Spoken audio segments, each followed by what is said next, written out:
거물급 무기중개사항인 이규태 일광공영 회장이 구속됐습니다. 정부합동수사단은 이 회장이 빼돌린 돈을 어디에 사용했는지 규명하는 데 수사력을 모으고 있습니다. 대규모 정관계 로비 수사로 번질 수 있다는 분석까지 나오고 있습니다. 양욱 국방안보포럼 선임연구위원, 경찰서장 출신이죠. 박상윤 변호사와 자세한 얘기 나눠보겠습니다. 두 분 어서 오세요. 안녕하십니까.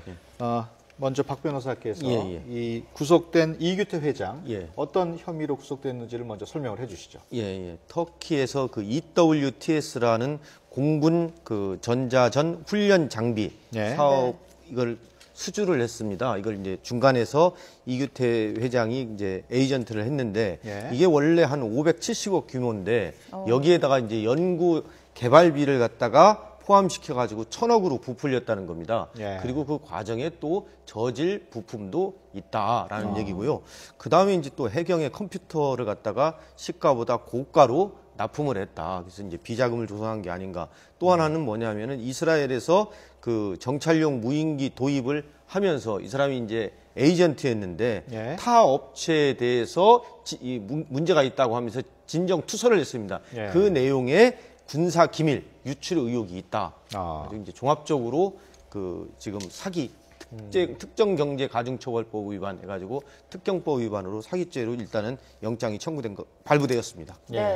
일광공영이 공군 전자전 훈련 장비 도입 사업을 중개하면서 연구개발비 명목으로 500억 원을 부풀린 뒤에 연구개발은 하지 않고 외국에서 값싼 장비를 도입했다는 건데 이게 EWTS라는 장비인데 어떤 장비인지 좀 설명을 해주시죠. 일단 우리 공군은요 북한에 비해서 굉장히 뛰어난 능력을 가지고 있고요. 그런데 중요한 거는 전시가 되면 이런 공군기들이 적진으로 들어가서 이제 중심 공격, 그러니까 적의 핵심부를 공격을 해야 됩니다. 근데 이 공격을 하는 과정에서 북한은 우리 항공기에 대해서 전자전, 그러니까 전파를 방해해서 전자전 공격을 가하고요. 그다음에 대공 미사일을 발사해서 우리 항공기를 격추시키려고 할 겁니다. 그럼 이런 것들을 훈련을 해봐야 되는데 사실상 실제 미사일을 발사하거나 할 수가 없지 않습니까? 그러다 보니까 실제 전투기는 기동을 하지만은 그러한 그 전자전적인 환경들을 실제 만들어 가지고 해서 가상 훈련을 하게 하는 장비, 이게 이제 EWTS 장비가 되겠습니다.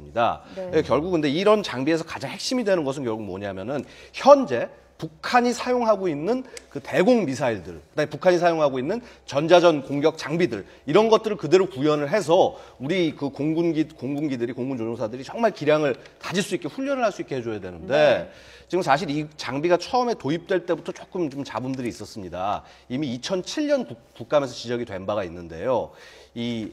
지금 이 훈련 장비가 구현하고 있는 대공 미사일 중에서 북한이 사용하고 있는 SA-2와 SA-5 미사일의 기능이 빠져 있다. 그제 북한이 발사한 거잖아요. 예, 맞습니다. 그저께 북한이 우리의 키 리졸브 훈련의 종료에 맞춰서 발사했던 대공 미사일, 그 중에서 SA-5도 포함되어 있는데요. 결국 이런 미사일들에 대한 훈련이 빠져 있다고 하는 것은 근본적으로 기능을 제대로 할 수 없는 것이 아니냐, 그런 이제 당시에 그 의문들이 있었고, 이것에 대해서 결국 이제 제작하던 터키의 하벨산사 측과 그다음에 이제 국내 수입을 하는 일광, 그리고 이제 같이 공동으로 컨소시엄으로 들어갔던 SK-CNC 이 두 군데에서 결국 이제 그런 사양을 맞춰주겠다라고 해서 거의 한 460억, 그러니까 500억에 가까운 돈을 추가로 받고 그런 기능을 넣어주기로 이제 한 것입니다. 그런데 결국 지금 결과를 보고 있으면은 그러한 기능이 들어가지 않았다라고 하는 것인데, 연구개발 받고도 그런 기능이 안 들어갔다. 예, 연구개발을 받았는데 그런 기능이 들어가지 않았다고 한다면은 이것은 거의 아까 우리 변호사님께서 지적을 해주셨지만 이것은 사기다, 국가에 대한 사기고, 이 부분에 대해서는 철저하게 규명을 해야 된다. 그다음에 돈이 과연 어떤 루트로 어떤 식으로 흘러가는지 한번 봐야 됩니다. 특히 이 장비 같은 경우, 이 하벨산 이 공군 훈련 장비 같은 경우에는요, 이것이 원래 우리가 터키에 이제 K9이 자주 포던 무기를 판 게 있습니다. 그것에 대해서 절충교육식으로 해서 우리가 너희 걸 사줄 수 있으니 너희도 우리 거를 사라라고 해서 주고받는 게 맞습니다. 그 절충교육으로 시작이 된 것인데, 이것이 갑자기 정권 말에 노무현 정부 정권 말에 갑자기 이 절충교육이던 것이 수의계약으로 바뀐 것입니다. 그래서 이 부분에 대해서도 지금 사실 수사가 필요하지 않냐, 이런 생각입니다.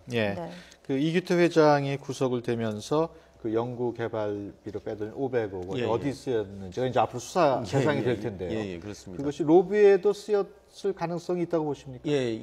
실제는 연구개발을 하지 않았다는 겁니다. 검찰의 입장에서는. 이규태 회장은 연구개발했다. 근데 이 연구개발 돈이 어디로 갔느냐? 이규태 회장의 계열회사로 들어갔습니다.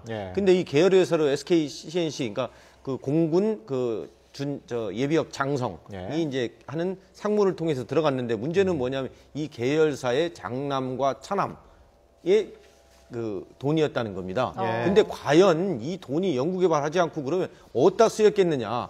아마 이제 검찰이 추측하기로는 방위사업청이라든가 군 관계자한테 로비 명목으로 쓰이지 않았냐, 아니면 대가 명목으로 들어가지 않았겠느냐, 예. 이렇게 이제 추측하고 있는 것 그건 같습니다. 수사가 진행돼야 그렇습니다. 밝혀지겠군요. 네, 이 사건의 중심에 있는 이규태 회장이 어떤 사람인지도 궁금해지고 있는데요.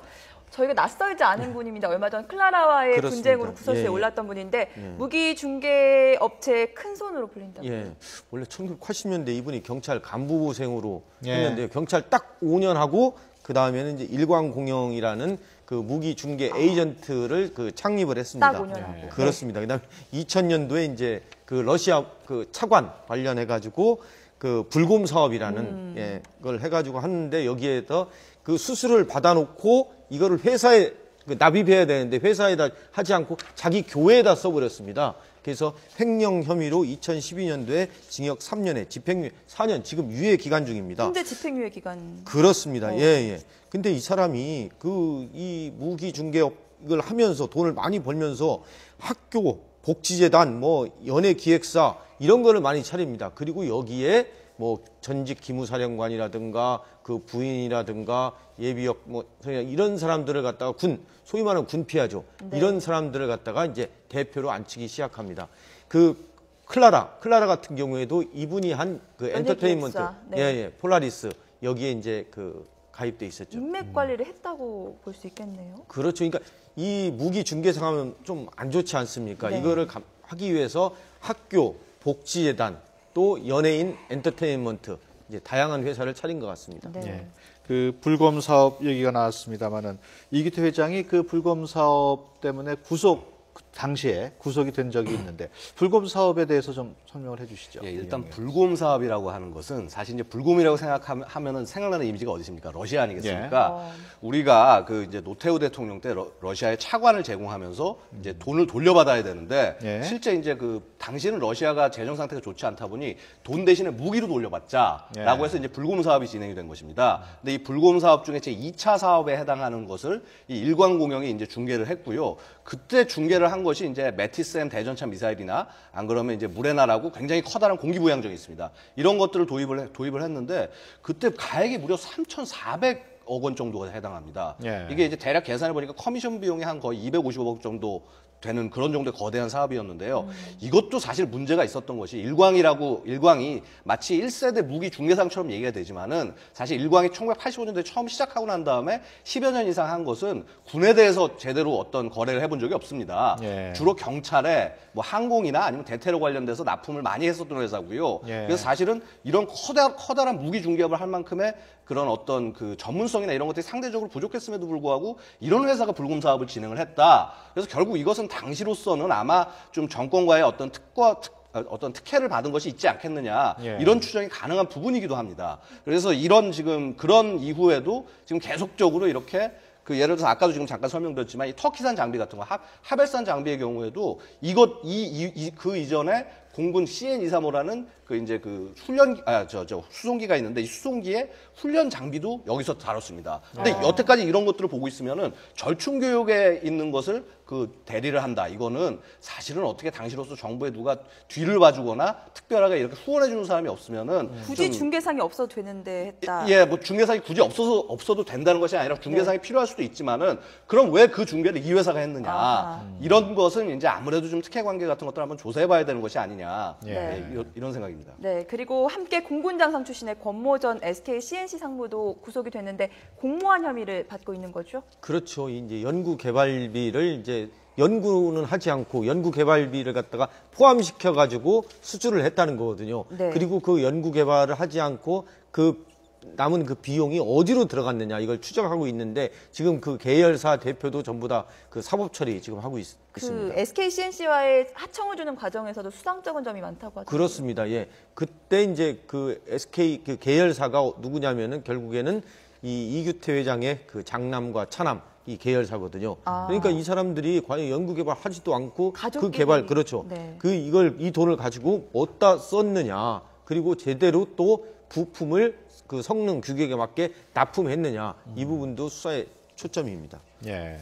그 무기 중개상 하면은 이익이 굉장히 큰 걸로 알려져 있고 또 그 돈이 굉장히 많이 남는 장사로 알려져 있습니다. 근데 과연 그 중개상 어떤 역할을 하는지 좀 설명을 해주시죠. 일단은 이제 무기 체계라고 하는 것이 사실은 다 어느 나라고 극비입니다. 네. 그다음에 대한민국이 어떤 무기를 필요로 한다라는 것도 사실은 비밀이 될 수가 있는 것이고요. 네. 그래서 이런 부분에서 사실은 좀 이렇게 외부적으로 광고를 하면서 이렇게 떠들고 다니는 것이 아니라 조용하게 물밑에서 서로 필요한 장비들을 중개하는 그런 인물에 대한 필요성들은 뭐 사실상 존재합니다. 네. 사실 이런 것이 없이 그냥 할 수도 있지 않겠냐라고 하지만은 그 사실 공무기관이 하나하나가 다 그런 것들을 찾아다니기 굉장히 어렵고 그리고 실제로 어떤 업체의 이익을 대변하는 그런 활동들을 누군가는 해야 되기 때문에 그런 의미에서 이제 1984년에도 대한민국 안에서 이렇게 이런 무기 중개업을 할 수 있게 법적인 길을 열어놨었습니다. 예. 왜냐하면 그 이전까지만 하더라도 기억하시겠지만은 예를 들어서 막 이 해외 무기들을 미국에 있는 브로커들이 와서 한국에 중개를 하고 예. 그렇게 되면서 돈을 벌어가고 이것은 뭔가 잘못된 것이다라는 그런 인식에 의해서 이제 그런 어떤 예외 조항을 만들었던 무기 거죠. 네. 중개업을 이제 국내에서 할 수 있게 한 것인데 아까 이제 이익을 말씀하셨지만은 예를 들어서 그렇습니다. 이게 제가 정확히 얼마다라고 저도 정확히 모르기 때문에 함부로 말씀 못 드리겠습니다만 예. 대개적으로 알려진 것이 한 1% 정도의 커미션을 받는다라고 일반적으로 알려지고 있습니다. 예. 그런데 예를 들어서 이것이 만약에 그 뭐 한 5조 정도 되는 사업이다. 1조 정도 되는 사업이다. 여기에 1%라면 이것이 엄청난 비용일 수밖에 없는 것이고요. 그러면은 그런 그 일이 되게 하기 위해서는 굉장히 많은 노력을 할 수밖에 없을 것입니다. 근데 대개 사업들이 이 사업이 된다라는 보장들이 없기 때문에 결국은 보통 이렇게 한 10년이고 20년이고 실제로는 이런 어떤 자기가 대변하는 무기 체계를 가지고 나와서 열심히 이렇게 영업 활동을 하는 그런 것이 있는데 그 과정에서 이제 매년 한 뭐 2억, 3억씩 들어가고 뭐 아마 이런 식으로 돈이 많이 이제 들어가기 때문에 결국 실제로 돈이 있는 사람들이 우리가 소위 얘기하는 소위 물주들이 이제 뒤에 서서 돈을 대는 그런 경우들도 많이 있는 것으로 알려지고 있습니다. 예. 네, 이 과거의 무기 중개상 하면 린다김이 떠오르는데 그렇죠. 예, 무기 예. 중개상이 끼게 되면은 사실 군에서 도입하는 무기들 비싼 값 주고 사오게 되면은 결국 국민들 세금 낭비가 되는 건데 그래서 찬반 양론도 있어요. 존재에 대해서 어떻게 보십니까? 예, 무기 중개상이 필요하긴 필요합니다. 역할을 네. 해주는데 근데 제대로 해줘야 됩니다. 또 뭐냐면은 이 원가 요새 이제 그 이런 문제가 나니까 그 국회에서 방위사업법 공정화 법안 정부안도 나오고 그 의원입법도 나왔습니다. 과연 이 원가를 어떻게 공개하겠느냐? 또 원가를 한 거를 갖다가 검증을 하겠느냐? 이거 원가를 공개하라고 하면은 이 방위사업 산업체가 망하게 된다는 겁니다. 그래서 국가가 그걸 하지 못하게 하라. 이런 얘기가 있어가지고 이 법안이 통과가 제대로 못했습니다. 예. 근데 문제는 원가 문제 이전에 이 군 피하가 문제입니다. 어허. 이번 같은 경우에도 어떻게 되겠습니까? 국가 기밀 다 누설되고 이 업체들이 전부 다 하려면 로비가 필요하기 때문에 결국에는 군에서 제대한 사람, 그 업무에 종사하던 사람, 그리고 막후에 로비를 할 사람들을 전부 다 그 회사의 로비스트로 대표이사나 이렇게 앉혀놓은 겁니다. 고문으로. 네. 이게 제일 문제인 것 같습니다. 지금 그 방산 비리로 구속됐던 현역 예, 군인들 예. 5명 중에 4명이 석방이 됐거든요. 예. 이게 좀 논란이 되고 있는 것 같아요. 그렇죠. 이제 민간은 아직 구속돼가지고 석방된 사람이 없는데 이 현역이기 때문에 군사법원에서 군사재판을 받게 됩니다. 예. 근데 군사재판은 다소 전문성이 떨어집니다. 그래서 저는 앞으로 이러한 재판은 어허. 비록 신분이 군인이라 하더라도 사기, 횡령, 배임이나 이런 재판은 민간 법원에서 같이 재판을 받도록 해야 이게 형량의 균형이 예. 맞다고 저는 생각합니다. 네, 반대로 민간인 17명들은 모두 구속이 됐는데 결국 군의 제 식구 감싸기 아니냐 비판이 높거든요. 그러니까 당연히 이런 비판들은 생길 수밖에 없는 상황이고 이 부분에 대해서 우리 군이 조금 좀 위기감을 가져야 된다고 생각을 합니다. 대개 이제 이런 잘못된 일들이 일어났을 때 처벌이 제대로 되지 않는다고 한다면은 그런 일은 다시 반복될 수밖에 없지 않느냐 이제 이런 반성들이 있을 수밖에 없고 사실 그렇습니다. 우리 예를 들어서 병역 문화 문제 작년에 문제가 됐었죠. 네. 그다음에 성군기 문제도 문제가 되는데 보면 대부분 지적이 되는 것이 군 사법 체계가 이런 것들에 대해서 굉장히 철저하게 처벌을 못 하고 있는 것이 아니냐. 결국 그래서 이런 부분들이 반복이 되고 있다라는 그런 비판들이 있고 이에 따라서 지금 우리 국방부도 이 어떤 이런 그 군 사법 체계 부분에 대해서 조금 더 전문성을 좀 강화하고 그다음에 처벌이나 이런 부분에 있어서 좀 공정성을 좀 더 기하겠다 이런 입장에 있는데 아직 지금 눈에 띄는 변화는 보이지 않고 있는 부분들이 조금 안타깝습니다. 예. 그렇다면 이 방산 비리 뿌리 뽑아야 할 텐데 네. 어떻게 하면은 뿌리 뽑아야 할지 두 분께서 간단하게. 예, 로비스트도 등록제로 해야 되고요. 네. 그 절차를 갖다가 투명하게 해야 됩니다. 원가 이것도 공개할 것이냐, 검증할 것이냐 이런 문제도 좀 논의가 돼야 되고 또 군 자체 내에 인력, 이 담당하는 인력도 좀 전문화가 돼야 한다고 생각합니다. 예. 군피하 없어져야 됩니다. 네. 그러니까 자기가 자기 역할을 누구든지 잘하면 됩니다. 예를 들어서 중개하는 분들은 어떤 국내 법에 이렇게 이 저촉되지 않게 그렇게 합법적으로 잘 일을 진행을 하시면 되는 것이고, 이 군에서 도입하시는 분들은 내가 정말 이 분야의 최고의 전문가다라고 하는 그런 전문성을 바탕으로 해서 협상에 임한다면은 상대방이 함부로 이런 사기 같은 행위를 할 수가 없다라는 것입니다. 예. 결국 우리 사회에서 우리가 할 수 있는 업무들을 잘 할 수 있게 해놓고 그 다음에 이렇게 잘못하신 분, 지금 예를 들어서 지금 이규태 회장 같은 경우는 문제가 된 분이 지금 아직도 이 사업을 하고 있지 않습니까? 예. 이런 부분에 있어서도 어떤 법적 제도적인 불비가 있다면 이런 것을 바로잡아야 되지 않겠느냐라는 말씀을 드리고 싶습니다. 예, 네. 알겠습니다. 지금까지 양욱 국방안보포럼 선임연구위원 그리고 경찰서장 출신의 박상용 변호사와 함께 얘기 나눴습니다. 오늘 말씀 고맙습니다. 감사합니다. 고맙습니다.